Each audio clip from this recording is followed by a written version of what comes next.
The 15-Point Plan is part of the Winmate Give podcast network.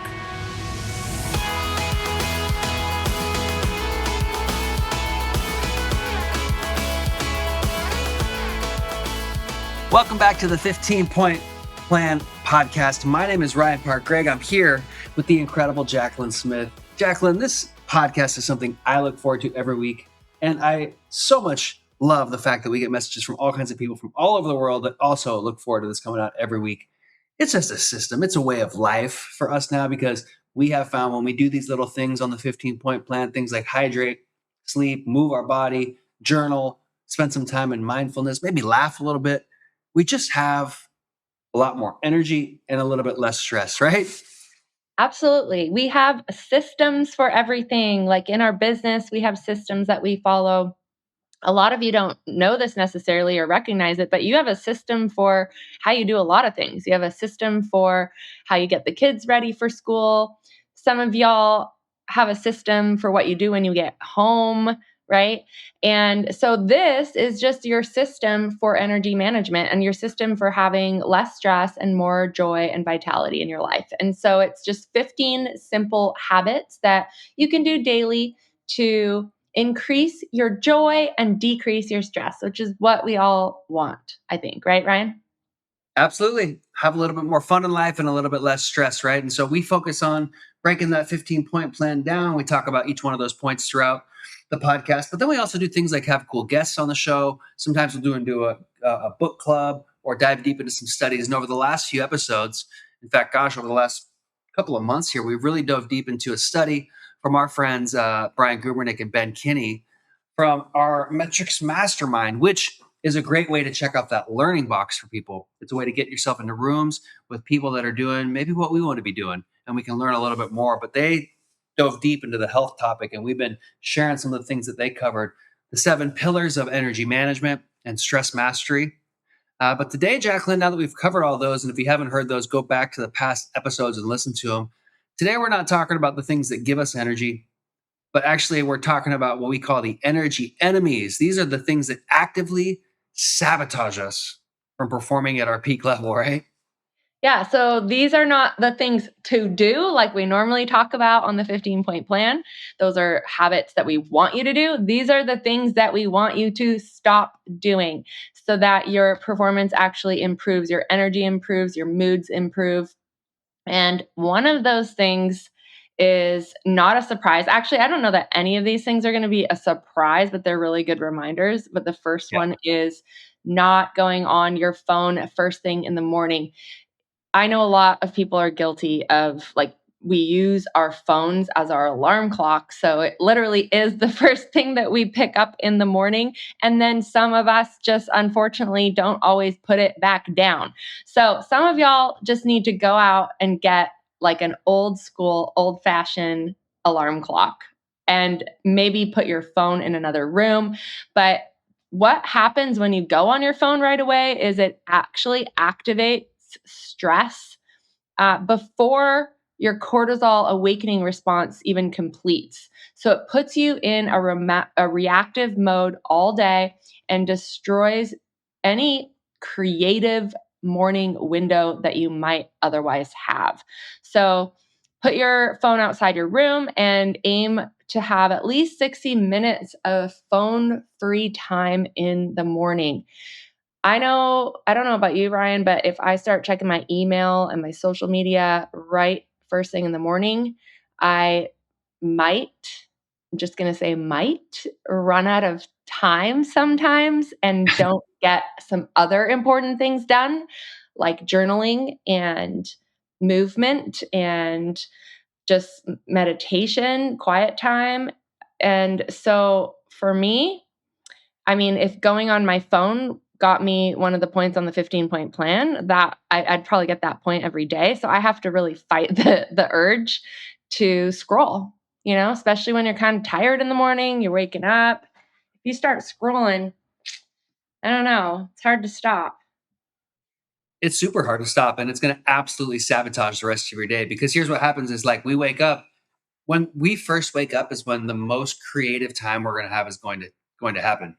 It's when our Mhm. brain really wants to put out some good things into the universe. And if we put those good things out, good things are going to come back to us. If we immediately go into reactive mode, like, oh, let me check my phone, let me check my email. Oh, someone said something. Let me check my social media. Oh, someone did something. I don't really like the way they did that. You want to have a terrible meditation first thing in the morning? Like wake up and go look on Facebook and then go try to sit in meditation. It's going to be miserable. You're going to Yeah. be thinking, oh, well, so and so did that. And like, I'm going to compare myself and do all. So I guess, Jacqueline, like, I have tried this where keep my phone outside of my room and use an alarm clock. And Yeah. like the pushback that I get from my family is, well, what if something happens at night, Ryan, and we try to call you? Because Mhm. that was the also thing that I did was I didn't really love the alarm clock. So I just put my phone into airplane mode. Right. I do that too. And then like my mom was giving me crap. She's like, well, what if something happens at night and we're trying to call you and we can't get a hold of you? I think about that too. I mean, it is a thing. Um, but I think like it might not even be something that you have to do forever. It's Yeah. just that if you continually set the intention of not going on it and then you repeatedly do, I just think at least for a period of time, maybe come up with some other, like maybe, I don't know, the neighbor, has they have the neighbor's number and they can call and ask the neighbor to come knock on. I don't know. I mean, just find some other emergency plan, at least for a period of time so you can break the addiction and break the habit. It doesn't have to be forever. Yeah, true. I So, think I did it long enough in airplane mode until people complained at me that I broke the habit because, yeah, I really don't like looking at my phone until I've like gotten done with the workouts. That's probably 2 hours into the day. So yeah. yeah, don't look at that phone. Or of course, if you're going to look at the phone, just don't get sucked into the trap of getting in reaction mode, especially first thing in the day, and especially after point number two on this is like if we slept for less than roughly 7 hours. We know Mhm. that if you're sleeping for less than 7 hours on average, you have a 300% higher illness risk. Your memory is just going away. You get like half as much memory. Mhm. Your testosterone drops 10 to 15%, which is a huge amount, especially for men like me over 40. And so now let's combine these things, Jacqueline. Okay, we didn't sleep very well and we woke up groggy and then we check our phone. Like, talk about Yeah. just a recipe for a terrible day right off the first couple of minutes of the bat. Well, and those are actually the times where you're gonna be more likely to go on your phone and scroll because when you are tired, your willpower is at a low. And so, I love we are gonna have to do like an episode soon on the Aura Ring because I've had it for a little while now. So now it the longer you have it, the more it gets to know you. And so it tells me now my optimal, like what I need for sleep is at least 7 hours and 40 minutes. And so, Mm. um, it's just good for me to know that that's what my body needs. I kind of already knew that, but it just kind of solidified it for me to make. So I make sure I get that now. The other thing that you're more likely to do when you're tired is eat junk food, maybe skip meals. When you do that, your blood sugar volatility causes 30% of your working memory to drop. And so you have a 30% lower working memory. So just imagine you're going about your day and you're only at like 60%. You have more emotional volatility, you're more reactive, you're not strategic. Um, it's just really not good for your productivity. And so the fix for that is not to skip meals, have protein first, and never negotiate or decide when you're hungry. Yesterday, I was at the office and I was at the office longer than I planned to be at the office because an appointment got scheduled for me. So I had to go across town and then I had to come back across town and I wasn't prepared for it. And I did. When I went home, I was just starving. And so you just start grabbing for like whatever is conveniently in front of you, which is not always good, especially because right now we have company. And so we have stuff in the house that we don't normally have in the house either, Yeah. So, okay. The other thing that is an energy enemy is back to back meetings with no breaks. So, walk us through what is the problem with that, Ryan? I'm so productive. I'm in back to back meetings. I'm Coach me. super productive. I'm in back-to-back meetings. I don't have time. Well, the problem is, Jacqueline, is then we also stacked that previous one. It's like I'm in back-to-back meetings. Therefore, I skipped a meal. Right. Mm-hmm. Now, like I had a really long day and like I need a drink, which is the next one, alcoholic drinks. But let's pause these back-to-back meetings. I used to take so much pride in having my calendar completely stacked. Like, okay, I know this meeting's going to be 30 minutes and it's going to take me 10 minutes to drive to the next one. So let me give myself 45 minutes and I'll have 5 minutes to spare. And that was just such a recipe for burnout and so much stress because I was always running tired. I was always running short. And then I just decided, you know what? I'm going to give the opposite. I'm going to give more time. I'm going to give myself an extra half hour between appointments. Not necessarily because I think I'll need more time at the appointment, but I want to be able to walk out of that appointment and like, okay, maybe use the restroom and get some water and have a quick snack. Imagine that. Take that quick 1 to 3 minute break and recap and reset. And then I'm going into my next appointment fully energized and Mm-hmm. not like, oh my gosh, I'm so glad I just made it here on time. Just back to back meetings all day. That's what I did yesterday. And like you said, it was like from 8 a.m. till just about 8 p.m. I ate my yogurt in the car. I ate my lunch in the car. I drank 2 liters of water in my car. Like you really have to be prepared if you're going to go and execute all day long. Hopefully you didn't pee in the car too. So that's for another podcast, Jacqueline. Okay. You said all your water in the car. So, okay. The next one is alcohol. So even 1 to 2 drinks, I know a lot of people think like, there's the saying, everything in moderation. Well, let me tell you, I used to think that too. And then when I was doing some research, I think I've mentioned this like a few different times, but there's this one Huberman Lab podcast about the effects of alcohol on the brain. And that like forever shifted my mindset around it. When you have even 1 to 2 drinks, it suppresses your REM sleep by 40%. So you might sleep, but you're not getting the kind of sleep that you need. It raises your heart rate at night. And so it destroys your next day HRV. And really, the great night's sleep that after alcohol is like an illusion because you actually don't have a great night's sleep. Literally, you Right. are light sleeping and you're not getting the recovery that your body or your brain needs. So the other thing that it does, they say even 1 to 2 or 3 drinks per week it lowers your capacity to handle stress. So it's going to make you more emotional, more stressed out, like you can't handle stress. So there's your little bit on alcohol. What about lacking recovery rituals? This is a big one.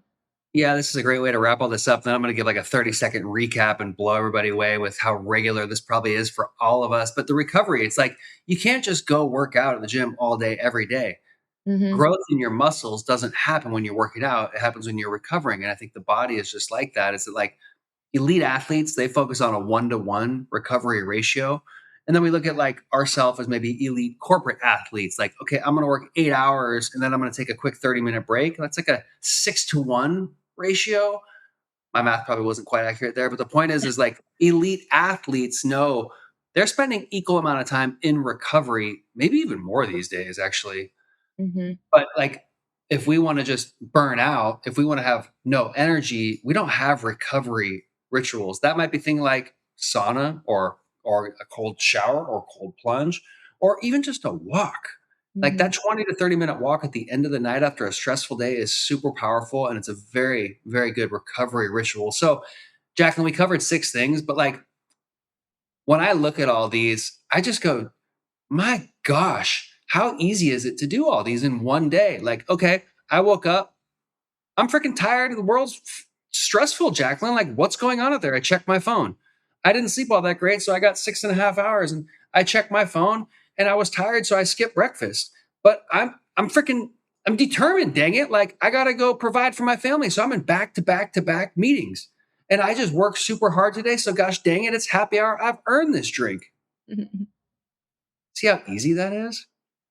Yeah. Like, see how easy it is to just check off all of those things that are actually really negatively impacting us. And then I hear these numbers and it's like, wait a minute, now I'm performing at like 60% of my potential. I guess my question for the listeners is that worth it? Mm-hmm. Is it worth it to continue living life like 50, 60% of our potential? Yeah. It's crazy the times that I hear people saying like, "Oh, I'm just so stressed out," or "I'm so exhausted, I'm so busy." But then you see stats like the average smartphone user touches their phone 2,617 times per day. That's insane to me. And if you're a realtor, you're not average. You probably touch it like twice that much or three times that much. So this is the average smartphone user touches it 26,000 or 2,600 times. And so those notifications that are just constantly flying at us every day, all day, those are actually the things that are exhausting you. Like you might say it's your job or your spouse or your kids or your sister or brother or whoever is stressing you out, your boss. I bet you, yeah, maybe there's a little bit of like stress there, but I'm sorry. I wonder how much of the stress is coming from the picking up your phone 2,600 times per day. That is insane to me. 87 times checking like notifications and things like that. It's crazy. And you said if you're a realtor like Jacqueline, I guarantee you I check my phone more than 87 times before noon most business days. Yeah. Which sounds horrible. But it is what it is. I mean, it's the line of business that we're in. And I heard Chris Heller's wife a while ago say, look, when we were growing up and Chris Heller was in business for 30 years and we had kids, he was allowed to answer his phone if money was on the other line. That's a really hard thing to balance, though, with family and with burnout and with life and everything. Is like, man, that next call could be another paycheck, like that next call. And so we're just constantly checking. So you got to watch that because also, Jacqueline, that amount of time that it takes to regain focus. Okay, I checked my phone, no biggie. I just check Instagram real quick. But the stats show it takes like 20 minutes to fully regain focus, 23 minutes, in fact, to fully regain focus and get back on track with your thoughts and where you were going. Mm-hmm. And we're losing that deep work capacity. It causes like a 40% reduction in how we're working into those deep work zones of the things that we need to do the most on, right? Yeah. I think like there's a lot of people, yeah, you have to answer your phone if you're a realtor, but I don't think like my phone doesn't ring. I wish it did sometimes, like with money on the other side, 2,600 times a day. But I think we're fooling ourselves and we tell ourselves, and you tell your family that it's because of work. But there's a lot of those 2,600 times that you're picking up your phone that has nothing to do with money on the other end of the phone. Yeah. And so it's an addiction and it's a habit, and it needs to be broken. So it's actually not making us productive. It was meant to. That was the smartphone is making us dumb, So the smartphone was supposed to help us work smarter, but really there's so many distractions now that you have to be really aware and diligent about how you manage it. Or like you said, you're just operating at like half capacity.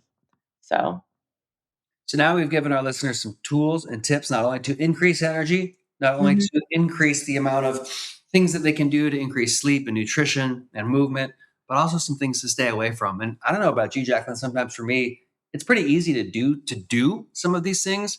The harder thing is to not do. Like just don't eat the cookie, just don't check your phone. And that's where that mental willpower and those systems around protecting ourselves from that becomes really important. So we thank everybody for listening today. Don't forget, check all the past episodes at winmategive.com. And come find Jacqueline and myself, Ryan Park Greigg, and Jacqueline Ray Smith on all social media platforms. We got another fun episode coming up next, Jacqueline, don't we? Stick around. We're going to talk about morning and evening protocols for peak performance. We'll catch you on the next episode, everyone. Thank you. Bye, everyone.